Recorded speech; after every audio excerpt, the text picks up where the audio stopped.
The Coke Zero 400 powered by Coca-Cola at Daytona is an annual NASCAR Sprint Cup Series stock car race at Daytona International Speedway. First held in 1959, the event consists of 160 laps, 400 miles, and is the second of two major stock car events held at Daytona on the Sprint Cup circuit, the other being the Daytona 500. Since its inception, it has been traditionally held on or around United States Independence Day. Since 1988 the race has been scheduled for the first Saturday of July closest to July 4. In 1998 it became the first restrictor plate and Daytona race to be held at night.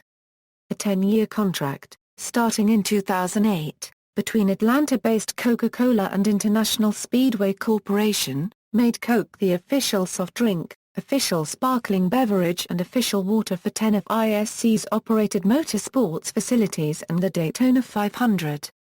The company replaced Pepsi-Cola, a 19-year race sponsorship, to showcase Coke Zero as the race's title brand through 2018. The event is recently known for its close finishes, posting a margin of victory in its last 21 races including the T4th closest margin of victory in Sprint Cup history at high-speed high-density crashes under the lights, and a broad display of fireworks during post-race celebrations. In a one-year departure, the 2015 race will be scheduled as a Sunday late afternoon race, a special occasion showcasing NBC's return to NASCAR and also to alleviate potential issues with grandstand reconstruction that will likely affect the lights. In 2016, the race will return to Saturday nights. Aric Almirola is the current defending winner of the race. History: 1959 to Euro 1979, following two separate fatal accidents to drivers Marshall Teague and George Amick during the inaugural USAC Championship weekend events at Daytona International Speedway in April 1959, Speedway officials announced that extremely high speeds would prompt them to conclude any scheduled events at the track, including a 300-mile race scheduled on July 4. William France Sr., the Daytona Superspeedway owner at the time, announced plans to hold a 250-mile stock car race instead, which would take 100 laps, scheduled for the same day. The race was named the Firecracker 250, because the race would be held on the United States Independence Day. William France, Sr. announced on July 1 that the winner of the race would receive the Marshall Teague Memorial Trophy, a trophy honoring and commemorating the life of Teague, who had died in February. The trophy had been presented by Teague's daughter and widow. The inaugural race was held on July 4, 1959, at about midday to limit the possibility of afternoon interference from thunderstorms common to Florida, and to exploit the potential for competitors meeting relatives and friends for an afternoon of fun on the nearby beach. Before the race, preliminary activities took place, including a Miss Dixie pageant, where 20 aspiring pageant-winning hopefuls marched to showcase their bathing suits.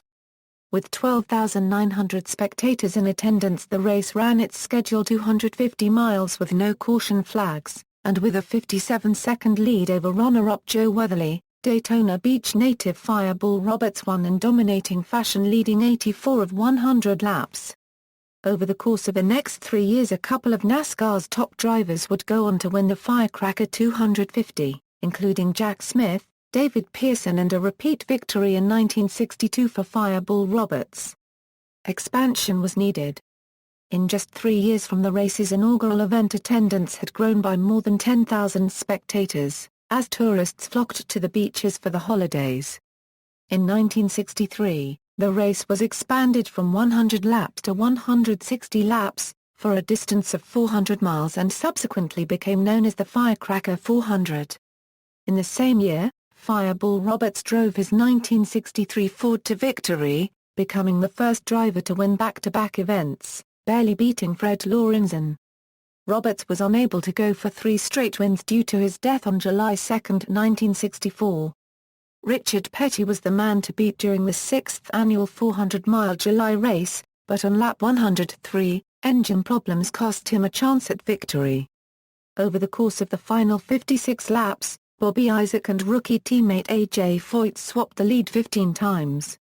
Coming out of the fourth turn, Foyt was able to barely edge out Isaac to the stripe, giving Foyt his first career NASCAR victory in only his 10th start. 1 year later Foyt got his second career win, becoming the second driver to win back-to-back firecracker races. Foyt did not try to defend the title of reigning race winner in 1966. Instead it was the dark horse 1965 Rookie of the Year driver Sam Mikhak winning the race. Mikhak collected his first and only NASCAR victory driving a 1966 Dodge Charger while utilizing a new racing mechanism, the rear spoiler. The air-cutting spoiler allowed Mikhak to shatter Foyt's 151.451 mph race average set 2 years prior. Only 2 cars finished on the lead lap and the margin of victory to second-place driver Dale Deringer was 66 seconds. In late March 1969 William France, Sr. invited all surviving Medal of Honor recipients to attend the July 4th race, dubbed the Medal of Honor Firecracker 400. Chairman of the House Armed Services Committee would arrange for the heroes and their families to be flown in via military aircraft. 100 members from 31 states would attend the race with Thomas J. Kelly, the president of the Medal of Honor Society, as the Grand Marshal. With success, France SR invited them on 2 more occasions in 1971 and 1973, won by Bobby Isaac and David Pearson respectively. In 1974, the maneuver used by David Pearson to win his 3rd straight firecracker race would be talked about well after he crossed the stripe. After collecting the white flag, Pearson slowed his Wood Brothers 73 feet Mercury to allow Richard Petty to jump out to a 7-car lead. Following the race, Pearson was quoted saying, "I thought Petty might be able to slingshot and draft past me on that last lap, and that's why I didn't want to be leading." Using the draft, Pearson was able to close on Petty into the final turn and eventually passed him, coming to the tri-oval for the win. 8 seconds behind the Pearson-Petty duel, Buddy Baker and Cale Yarborough seemed to have crossed the finish line at the same time. After 2 hours of deliberation, officials announced a dead heat for 3rd place, the only tie recorded in NASCAR history. During the race, 9 different drivers exchanged the lead 49 times, a race record that stood until it was broken with 57 between 25 different drivers in 2011. After the 1974 Firecracker 400, David Pearson became the first and only driver to win 3 consecutive races and first to win 4 July events. Before the 1975 race, he would try to extend his streak to 5 wins. However, with 19 laps remaining, Pearson ended up having oil line complications and finished the race in the 20th position. Instead, 5-time winning Daytona 500 driver Richard Petty finally won the Daytona July race by edging out Buddy Baker, after 17 years of trying.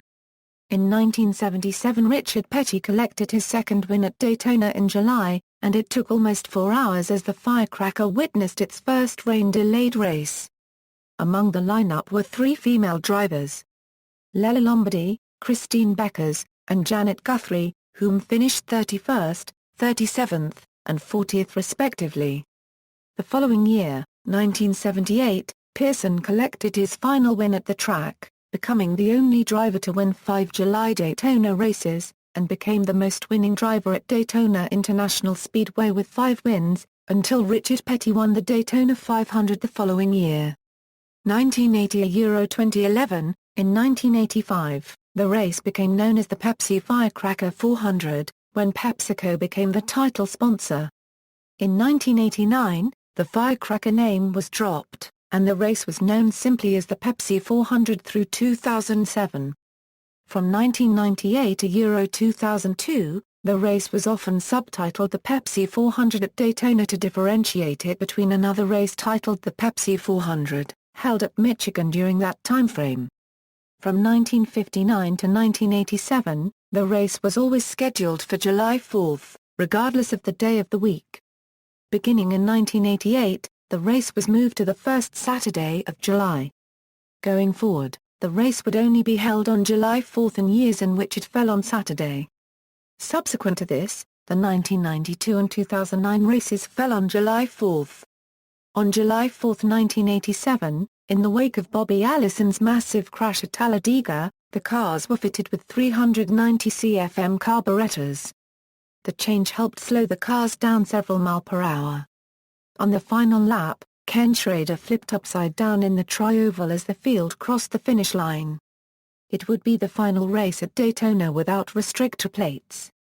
For most of its history, the race normally started in the morning to avoid hot summer temperatures and the frequent mid-afternoon thunderstorms in Florida. During live ESPN telecasts, the term breakfast at Daytona was used, a gesture to NBC's popular Breakfast at Wimbledon, taking place the same weekend. In July 1997, Daytona International Speedway announced a massive lighting project to be done by MUSCO Lighting, the same company that installed lights at Charlotte. Plans called for the 1998 Pepsi 400 to be held under the lights in prime time. At the time, it was the longest track with a night race, and the first restrictor plate race held at night. On July 4, 1998, however, the race had to be postponed. Wildfires in Florida consumed the surrounding areas, and the track was converted into a firefighter staging area. Track officials rescheduled the race for October that year. Presidential visits, with the race's fundamental link to Independence Day, U.S. presidents have been in attendance on two notable occasions. On Wednesday, July 4, 1984, President Ronald Reagan became the first sitting U.S. president to attend a NASCAR race. The president gave the starting command by phone from aboard Air Force One. Landing at Daytona, the president proceeded to the track, and viewed the race with Bill France Jr. During his time at the race, Reagan was interviewed by Ned Jarrett, who in 1978 had begun a career as a radio race broadcaster. The 1984 Firecracker 400 is also legendary since it was the race at which Richard Petty achieved his unparalleled 200th win. Petty and President Reagan were interviewed together following the race, and the president joined Richard Petty and his family in Victory Lane.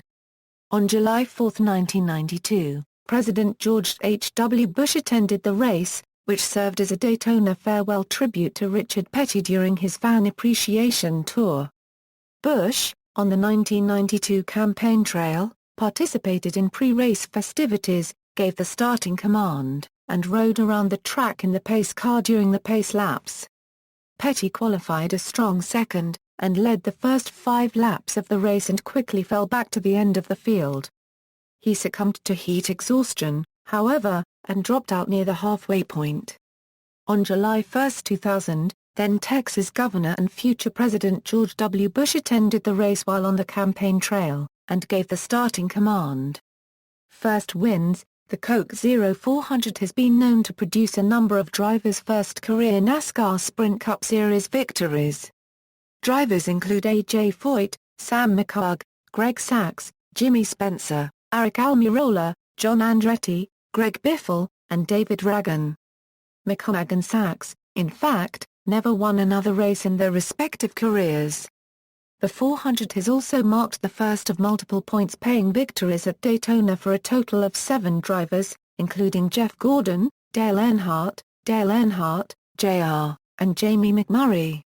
David Pearson won the 400 4 times prior to finally winning the Daytona 500 in 1976. In 2000, Jeff Burton's race victory marked his first of 2 career restrictor plate wins. In addition, Tony Stewart has won the 400 4 times, but has never won the Daytona 500. In 2014, Cuban-American Eric Almirola started 15th but clawed into contention early in the event. He grabbed the lead from Kurt Busch ahead of a wild 20-car melee entering Turn 3. Busch led on the lap 105 restart but Almirola surged back ahead with Brian Vickers taking second before the race was stopped for rain. Almirola was declared the winner nearly an hour after the red flag came out. It was the first win at Daytona for Richard Petty's number 43 and came 30 years after Petty's 10th and final driver win there. Though fans initially believed that NASCAR only called the race because of the significance of the number 43, NASCAR drivers and experts supported the decision, stating that they tried to get the track dried but they could not once the skies opened up and more rain came onto the track. Past winners: 1977, race had a 2-hour rain delay red flag near the halfway point. 1996, race shortened due to rain. 1998, scheduled for July 4. postponed to October 17 due to Florida wildfires. 2005, race moved from 8 p.m. EDT to 11 p.m. EDT due to rain. Ended at 2 a.m. EDT on July 3, 2008, 2010, 2011, and 2013. Race extended due to a green-white checker finish. 2011 race took 2 attempts. 2010, race started 90 minutes late due to rain and ended at 12:45 a.m. EDT on July 4. Last race on the old asphalt. 2014, race postponed from Saturday to Sunday due to rain. Then shortened due to more rain. Multiple winners.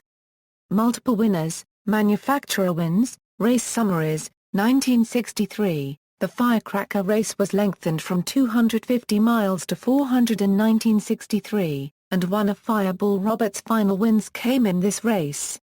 In a highly competitive race, Junior Johnson won the pole and battled Roberts until falling out with a burned piston while leading with 50 laps to go. Fred Lorenzen took over and the two Fords battled until Roberts passed Lorenzen on the final lap.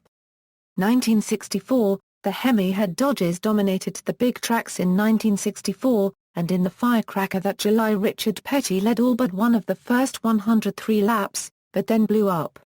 That season's Indianapolis champion, A.J. Foyt, was entered in a Ray Nichel's Dodge, and after Petty fell out, Foyt fought it out with teammate Bobby Isaac. The lead bounced around 17 times between the two before Foyt won on the final lap. The weekend was marred, however, as Fred Lorenzen was injured in a bad crash during practice, and word came down that Fireball Roberts had died of injuries sustained in a Savage fire in the World 600 6 weeks earlier. 1971, restrictor plates debuted in NASCAR in August 1970 and had become a constant source of controversy in 1971 over differing plate sizes for different engines. Team owner Nord Krauskopf withdrew the number 71 Dodgers of Bobby Isaac after the Motor State 400 in June, but for July was persuaded by crew chief Harry Hyde to enter with a wedge-head engine, which was allowed a larger plate than Hemi-head engines. Isaac started the firecracker 21st but raced to the front quickly. His Dodge and that of Buddy Baker raced the Plymouths of Richard Petty and Pete Hamilton all day. These four cars led 145 of 160 laps, and Isaac led a four-car sweep of the top spots, this despite nearly being black-flagged for a broken hood pin that began bending his hood towards his windshield. The lead changed 35 times among 8 drivers. 1974, the most audacious finish in NASCAR history. David Pearson had become a superspeedway power in the Wood Brothers Mercury starting in April 1972, and by the 1974 firecracker had won 20 times in the number 21. The 74 firecracker began as a multi-car battle between Pearson, the Allison brothers, A.J. Foyt, Buddy Baker, Cale Yarborough, and Richard Petty. The lead changed 45 times among 9 drivers. Bobby Allison debuted in Roger Penske's AMC Matador and led 50 laps. A broken intake valve dropped him out of contention in the final 20 laps. Pearson, Petty, Baker, and Cale were now alone for the win, and the finish shook into a Pearson-Petty showdown with Baker and Cale left some 7 seconds back racing for third.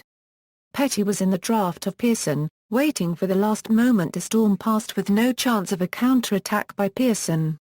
Knowing this, Pearson took the white flag and immediately hit his brakes, forcing a surprised Petty to swerve right and take the lead.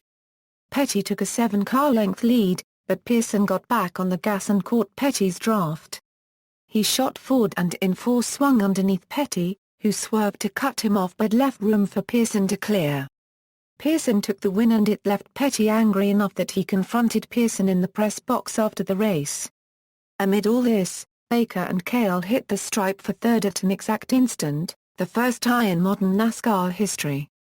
1977, Petty won the firecracker in 1975, and in 1977 he rebounded from a disappointing 1976 season to win 4 races in the season's first half. This race saw the entry of female racers Janet Guthrie, Christine Beckers, and Lella Lombardi.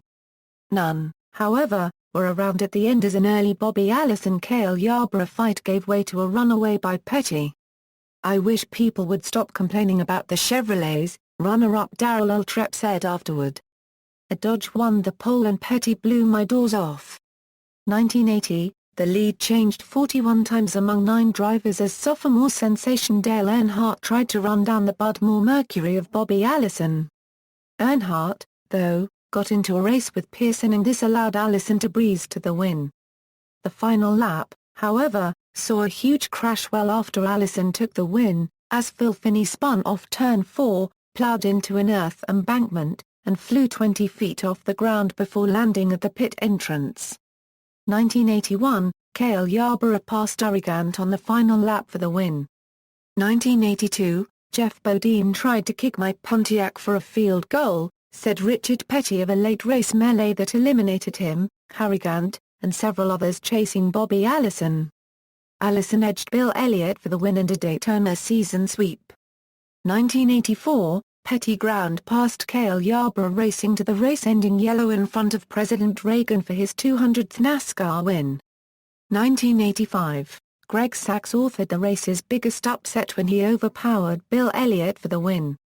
1986, Tim Richmond won his only Daytona race as a late race wreck eliminated Buddy Baker and Dale Earnhardt. 1987, the race was run with smaller carburetors following Bobby Allison's Talladega crash. Allison got back on the lead lap in the final laps, then in a 5-lap finish bolted past Dave Marcy's, Harrogant, and Ken Schrader to the win, to the surprise of many who thought he was still a lap down. On the final lap Schrader blew a tire and flipped into Gant, nearly climbing the fencing. NASCAR went from smaller carburetors to restrictor plates after 1987. 1988, in the first restrictor plate Firecracker 400 since 1973, Bill Elliott edged upstart Rick Wilson in a 5-car scramble. 1989, Mark Martin came back from a mid-race spin, but ran out of gas in the final laps. Davey Allison edged Morgan Shepherd, who misread the flags and thought the final lap was 2 to go. Lake Speed survived a violent melee on the backstretch when he slammed Sterling Marlin and Marlin bounced back into him. 1990, Dale Earnhardt won his first Winston Cup race at Daytona after a plethora of wins in Busch Clashes, IROC, and Gatorade 125s over the years. A 20-plus car melee erupted at the end of the opening lap as Greg Sacks made contact with D. Wright Cope as they were racing for 7th with Richard Petty. The 2 cars spun into Petty and most of the field behind them plowed into the mess. Earnhardt dominated the race against a depleted field the rest of the way. This opening pileup is regarded as the original Big One. 1991, battling down the backstretch, Sterling Marlin and Alan Kulwicki made contact, pushing Kulwicki into Darrell Waltrip. Waltrip's car was subsequently pushed down low into Joe Ruttman, and went spinning wildly to the infield. Waltrip's car started barrel rolling, and was heavily damaged. Bill Elliott won the race, his last victory for Melling Racing. 1992, with President George H. W. Bush in attendance, Richard Petty was honored during the pre-race ceremonies for his final race at Daytona. Petty qualified on the outside of the front row, and led the first 5 laps of the race. Ernie Irvan held off Sterling Marlin at the finish line in a race slowed only by 2 brief cautions. 1993, the field came down for a restart with 9 laps to go with Dale Earnhardt leading. Ken Schrader was tucked in closely behind Earnhardt in 2nd place, while Sterling Marlin was in 3rd. Down the backstretch on the final lap, Schrader went high trying to pass for the lead, but Earnhardt was able to block him. Marlin dove low to pass Earnhardt, but was ran out of room, and emerged side by side with Schrader in turn 3. Earnhardt drove to victory, and Marlin nipped Schrader for 2nd place by inches at the finish line.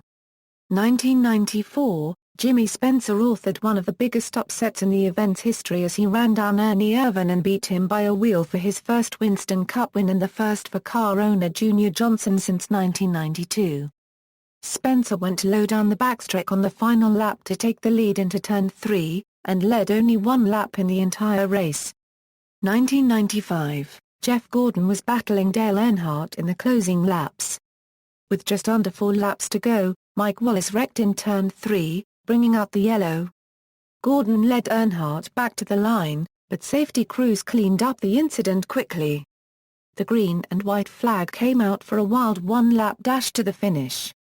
Sterling Marlin tried to pass Earnhardt for second place in Turn 1, the two cars touched, and Earnhardt held the position. Gordon pulled out to a lead down the back stretch, while Marlin passed Earnhardt on the high side going into Turn 3. Gordon won, while Marlin and Earnhardt were side by side for second and third. 1996, rain delayed the start of the race until mid-afternoon. Sterling Marlin dominated most of the race, leading a total of 88 laps. With rain quickly approaching the area on lap 117, Marlin led Terry Labonte and Jeff Gordon, with Dale Earnhardt taking fourth down the back stretch. Seconds later, the yellow flag came out for rain, and the leaders raced to the start-finish line for what might be the end of the race. Marlin held off Labonte at the line to lead the field back to the line, and shortly after, was declared the winner. 1997, John Andretti dominated en route to his first Winston Cup win and the only win for Cale Yarborough as a car owner. Following a crash with 5 laps to go between Michael Waltrip, Hud Stricklin, and Ricky Rudd, he sweated out a one-lap restart. In Turn 3, Mark Martin tried to pass between 2 other cars and it detonated a huge melee. 1999, Dale Jarrett led the field in the closing laps, but was running low on fuel. With less than 4 laps to go, Dale Earnhardt charged into second, and set his sights on the leader. As the field came down for 3 laps to go, a spin involving Jeremy Mayfield, Elliott Sadler, and Jimmy Spencer brought out the yellow, and the field raced back to the caution. Jarrett held off Earnhardt at the line to hold the lead the next time by. Running low on fuel, Jarrett coasted around the apron behind the pace car for the final 2 laps, and secured the victory. 2001, Dale Earnhardt, Jr. dominated the race, leading for 116 laps, and won the first race to be held at Daytona since his father's death at the Daytona 500. He and Michael Waltrip finished in reverse order of the Daytona 500 and the entire DEI team celebrated their emotional victory to honor the deceased Dale Earnhardt. The race was shadowed with controversy because Tony Stewart was penalized by NASCAR. Before the final restart, NASCAR promised Stewart a bonus money prize if he had a better finish than third place. Stewart decided to go for the win and bonus money, but with 5 laps left he slid his car completely below the yellow line to avoid crashing with Jeremy Mayfield. Instantly NASCAR ordered Stewart to take a stop-and-go penalty when he came back by. Stewart ignored the order and despite finishing 6th was penalized to being 26th and last car on the lead lap. In response, Stewart went to confront the NASCAR director Gary Nelson. On the way he slapped a reporter and threw his tape recorder away. For his actions, Stewart was fined a total of $15,000 and put on indefinite probation for the season. 2002, on lap 137, Dale Jarrett and Jeff Burton get together on the apron approaching Turn 1, triggering a 14-car pileup. Michael Waltrip dominated the end of the race, even after being separated from his teammate and drafting partner Dale Earnhardt Jr. A late race caution secured the victory a couple laps early for Waltrip, but controversy erupted when NASCAR chose not to red flag the race and ensure a green flag finish. Displeased fans around the track pelted the course with cans and other debris. After tragedy overshadowed Waltrip's previous win, this time Waltrip was able to enjoy the celebrations of victory at Daytona. 2003, the race is famous for one of the longest green flag runs ever, and rookie Greg Biffle won the event for his first NSCS victory. His win is considered to be a big upset because Biffle got the lead when Bobby Labonte ran out of gas in the final laps, and that Biffle won in his rookie year. Kevin Harvick led 54 laps, but failed to win. 2004, Jeff Gordon in his Pepsi-sponsored car won the 2004 event because his student driver teammate Jimmy Johnson pushed Gordon in the final laps towards the lead when going on the high side. Jeff Gordon thanked Johnson in victory lane and said that had Johnson not given him the push he would have lost. Jeff Gordon's win of the Pepsi 400 was one of the first wins for the Hendrick Pepsi sponsor in the Pepsi-sponsored event era, and to this day Gordon is still loyal to despite Coke taking over the soda sponsors of NASCAR. Therefore the 2004 Pepsi 400 win was a very famous finish for the Hendrick team. a variation of the race's final laps was featured in the prologue of the video game NASCAR 06, Total Team Control. 2005, rain delayed the green flag until about 11 p.m. Eastern. Tony Stewart took the victory, his first point-paying win at Daytona. After he took the checkered flag, he climbed the catch fence, and actually climbed into the flag stand to retrieve the checkered flag. 2006, the race pole position was won by NASCAR veteran Boris Said, and after finding himself in the top 10 the entire race, Boris Said contended to win the race. But in the final 3 laps when Boris was about to win the big event, Tony Stewart with help from Kyle Busch was pushed past Boris to the lead, and Tony Stewart won the race for a second consecutive time when a caution came out in the final lap. Boris said in his career-best performance in the NSCS ended up 4th, and emotionally said after the race that the 2006 Pepsi 400 was the best part of his career. Tony Stewart climbed the catch fence like the previous year to remind the world of his win at Indianapolis the year before, but said he was so crowded from the fans that roared for him that he never wanted to do it again, although he still did in his future Pepsi 400 wins. 2007, in the last use of the Gen 4 car at Daytona or any restrictor plate race, Jamie McMurray beat Kyle Busch to the finish line by inches. 2008, Kyle Busch led 31 laps and won his first Daytona event in the first 400 race at Daytona sponsored by Coke Zero. The race was largely dominated by Hendrick Motorsports teammates Jeff Gordon and Dale Earnhardt Jr., who combined to lead 97 of the 160 laps. Tony Stewart climbed out of his car at lap 27 due to illness and was replaced by J.J. Elley. A series of late race cautions shuffled the running order for the final restart, which saw Carl Edwards mount a charge to the outside of Kyle Busch. The cars appeared dead even as a multi-car crash brought out the final yellow. NASCAR used scoring loops and video replay to decide that Kyle was in front of Carl at the moment of caution. 2009, on the final lap, going into the tri-oval, Kyle Busch was hooked head-on into the wall by Stewart. Busch's car was then hit by the Marquez car at an estimated 180 mph, sending the rear of the car airborne. After crossing the start-finish line, Busch suffered a third hit from teammate Joey Logano.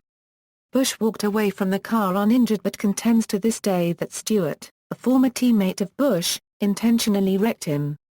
However, in victory lane Tony Stewart was saddened about his finish and apologized for the contact. He said and has told to this day that although he got the post-race benefits, he did not and still does not like his victory because wrecking Busch to win was humiliating and embarrassing to him and his SHR team. 2010, the 400 was delayed nearly 2 hours by rain and saw numerous crashes, including a 20-car melee in which Mark Martin had to be helped out of his burning car on pit road. Kyle Busch was leading when he lapped Juan Montoya on the backstretch, and Montoya hooked Busch head-on into the wall, a virtual carbon copy of the last lap wreck from the year before. Kevin Harvick took the win as Richard Childress Racing's Chevrolets raced together in the top 3 for much of the race's final quarter. Sam Hornish, Jr. spent most of the race in the top 5, and was in contention for his first career Cup victory until being tagged in the rear quarter panel by Busch. The lead changed 47 times, a new race record. It was the final race at Daytona before a repaving project. 2011, with the 2-car tandem draft in effect, drivers sought out drafting partners for the race and the lead changed a race record 56 times. Daytona 500 winner Trevor Bayne was knocked out early, and David Ragan with assistance from RFR teammate Matt Kenseth grabbed his first career Sprint Cup victory, redeeming himself for the restart lane violation that cost him the 500 in February 2012. RFR teammates Matt Kenseth and Greg Biffle combined to lead 124 laps, but a 15-car wreck in the closing laps set up a late race restart. On the first attempt at a green-white checkered flag, contact between Kevin Harvick and Greg Biffle detonated an 8-car melee. Tony Stewart passed Kenseth off turn 2 on the final lap, and came home a surprise winner. 2013, Kyle Busch won the pole position, for his first pole spot at Daytona, but Jimmy Johnson dominated the field, leading 94 of 161 laps en route to his first Coke Zero 400 win. This rendered Johnson the first driver to sweep the Daytona 500 and the Coke 0400 in the same season since Bobby Allison in 1982. In Victory Lane, Johnson was emotional. He said his idols Bobby and Davey Allison were what brought him into desire to become a NASCAR driver, and he was so happy to accomplish Bobby's record also. In the final laps it looked like Tony Stewart or Kevin Harvick would get by Johnson, but Johnson motored away on the restart. There were also multiple crashes throughout the race, including a scary one with 11 laps to go that saw Denny Hamlin catch air in the tri-oval after being hit by A.J. Allmendinger, Jeff Gordon, Matt Kenseth, David Reutemann and Dave Blaney. There were also 2 crashes on the last lap, a 4-car wreck in Turn 2, and a 6-car wreck in the tri-oval. 2014, Aric Almirola grabbed the win after rain first postponed the 400 from its scheduled Saturday night running to Sunday afternoon, then ended the race after 112 laps. He battled Kurt Busch on lap 98 ahead of a 26-car crash on the backstretch where Kyle Busch ended up on his roof. Almirola won driving Richard Petty's number 43 race car, the first win for the number 43 since the 1999 Virginia 500 and first at Daytona since 1984. Austin Dillon, pole sitter for the 500 in February, finished 5th, while Danica Patrick finished 8th despite a slow pit stop under green and after barely escaping the lap 98 crash and receiving damage in a 16-car melee on lap 21. Only 6 cars managed to finish the race without damage, but a total of 17 cars nonetheless finished on the lead lap. 2015, because of construction with the final phase of Daytona Rising, the track's massive 3-year grandstand reconstruction project, that is likely to affect circuit lights, the race will be held on Sunday late afternoon, a change from its previous schedule of Saturday night. Statistics, consecutive victories, 3 consecutive victories, David Pearson. 2 consecutive victories, Fireball Roberts, A.J. Foyt, Cale Yarborough, Tony Stewart. Coke 0400 and Daytona 500. Many drivers who have won the Daytona 500 have also won the Coke 0400 at some point in their career. In addition, almost every multiple-time Daytona 500 winner has won at least one Coke 0400 in their career, with the exception of Matt Kenseth, who has won the Daytona 500 in 2009 and 2012, but never the July race. In the reverse direction, Tony Stewart has won the Coke 0400 4 times, but never the Daytona 500. Among the most notable, David Pearson won the 400 4 times prior to finally winning the Daytona 500 in 1976. The drivers who have won the Coke 0400 and the Daytona 500 are as follows. In 1982, Bobby Allison swept the Busch Clash, Daytona 500 and Firecracker 400 in the same season. Broadcasting. In the 1970s and 1980s, the race was shown tape delayed on ABC's Wide World of Sports on the Saturday following the race. Typically, since July 4th often fell during the week, the broadcast would not air the same day the race was held. If July 4th fell on a Saturday, the race was aired later in the day, taped and edited. From 1989 through 1997, the race switched to a live flag-to-flag broadcast on ESPN. The 1989 event was noteworthy in that it was the event's first live coverage, and the first opportunity for ESPN to broadcast an event from Daytona. The switch came 1 year after the race was planted firmly on Saturday morning. The 1990 race was live flag-to-flag. For the 1995 Pepsi 400 and Southern 500, ESPN ran what was a bit of prelude to DirecTV's Hotbus. ESPN showed the race, while ESPN2 showed onboard cameras and radio with some of the teams. When it was scheduled to become a night race in 1998, broadcast rights changed to CBS, which also at that time covered the Daytona 500. However, the 1998 event was postponed until October due to Florida wildfires. CBS partner TNN broadcast the race live instead. From 1999 to 2000, the race reverted back to live broadcast on CBS in prime time.